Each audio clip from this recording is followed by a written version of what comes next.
मीराबाई का जन्म लगभग 1498 ईस्वी में राजस्थान के मेड़ता वर्तमान नागौर के राठौर राजपरिवार में हुआ।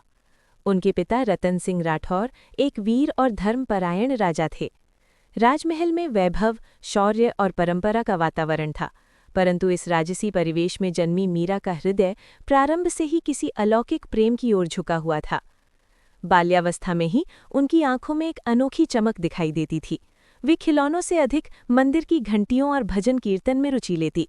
ऐसा लगता था मानो उनके भीतर किसी पूर्व जन्म का संस्कार जागृत हो चुका हो। एक दिन एक संत मेड़ता आए। उन्होंने छोटी मीरा को देखकर कहा, ये बालिका सामान्य नहीं, भक्ति की मूर्ति बनेगी। उस समय किसी ने इस भविष्यवाणी पर विशेष ध्यान नहीं दिया, परंतु समय ने सिद्ध किया कि वो वचन सत्य था। एक बार मीरा ने विवाह की बारात देखी। उन्होंने अपनी माता से पूछा, मेरा दुल्हा कौन है? माता ने हंसते हुए घर में रखी श्रीकृष्ण की मूर्ति की ओर संकेत कर दिया। वही क्षण उनके जीवन का निर्णायक क्षण बन गया। मीरा ने उस मूर्ति को अपना पति मान लिया। वे उसे सजातीं, उससे बातें करतीं और उसे ही अपना सर्वस्व समझतीं। उनका प्रेम बालहठ नहीं था, वो आत्मिक संबंध था। वे गुनगुनातीं, मेरे तो गिरधर गोपाल, दूसरों न कोई। उनकी भक्ति देखकर घरवाले चकित थे, परंतु उन्हें लगा कि समय के साथ ये भावना बदल जाएगी। परंतु ये प्रेम तो और गहरा होता गया। राजकुल में जन्मी होने के कारण मीरा को शास्त्र, संगीत और युद्ध कला की शिक्षा मिली। वे संस्कृत और ब्रज भाषा में निपुण हुईं, परंतु उनके लिए सबसे बड़ा ज्ञान था भक्ति। वे संतों की कथाएं सुनती और स्वयं भजन रचने लगीं। उनके शब्दों में सरलता और गहराई थी। वे अक्सर मंदिर में घंटों ध्यान लगाकर बैठतीं। ऐसा लगता मानो वे किसी अदृश्य शक्ति से संवाद कर रही हों। युवावस्था में मीरा का विवाह मेवाड़ के राजकुमार भोजराज से हुआ। विवाह के बाद वे चित्तौड़ पहुंचीं। भोजराज वीर और उदार थे। उन्होंने मीरा की भक्ति का सम्मान किया, परंतु राज दरबार की मर्यादाएं कठोर थीं। मीरा महल में भी मंदिर बनवाकर भजन कीर्तन करने लगीं। धीरे धीरे दरबार में कानाफूसी होने लगी कि राजकुमारी का आचरण राजघराने की मर्यादा के अनुकूल नहीं। राजपरिवार की स्त्रियों को ये स्वीकार नहीं था कि एक राजकुमारी संतों के साथ बैठकर गाए। मीरा को समझाया गया, परंतु वे अडिग रहीं। वे कहती, मैं तो गिरधर की दासी हूँ। उनकी भक्ति अब खुलकर प्रकट होने लगी थी। वे निर्भय होकर गातीं, पायो जी मैंने राम रतन धन पायो। मीरा ने संतों के सानिध्य में आना जाना प्रारंभ किया। कहा जाता है कि उन्होंने रविदास को अपना गुरु स्वीकार किया। गुरु ने उन्हें सिखाया कि सच्ची भक्ति बाहरी आडंबर से नहीं, अंतर्मन की शुद्धता से होती है। मीरा का विश्वास और प्रगाढ़ हो गया। अब वे संसार से अधिक अपने गिरधर में लीन रहने लगीं। राजपरिवार में असंतोष बढ़ता गया। एक दिन उन्हें विष का प्याला भेजा गया। मीरा ने उसे प्रसाद समझकर श्रीकृष्ण को अर्पित किया और स्वयं पी लिया, किंतु वो अमृत बन गया। इस घटना ने लोगों को स्तब्ध कर दिया।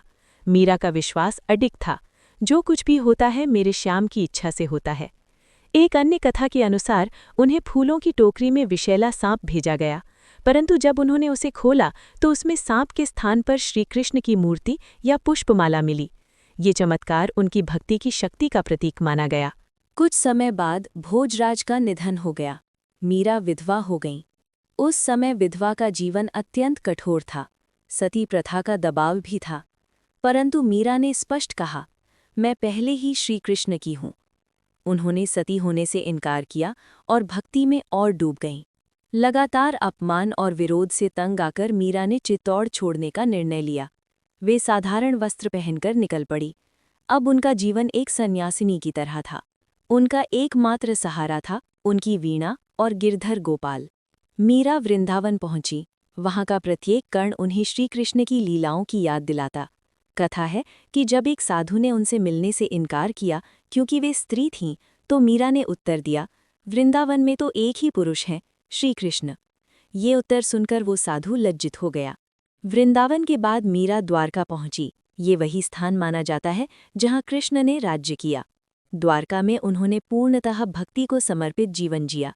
उनके भजन दूर दूर तक प्रसिद्ध होने लगे। एक दिन द्वारका के मंदिर में मीरा भाव विभोर होकर भजन गा रही थीं।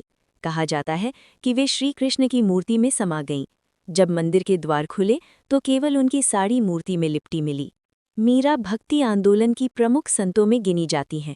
उनकी रचनाएं सरल ब्रज भाषा में हैं।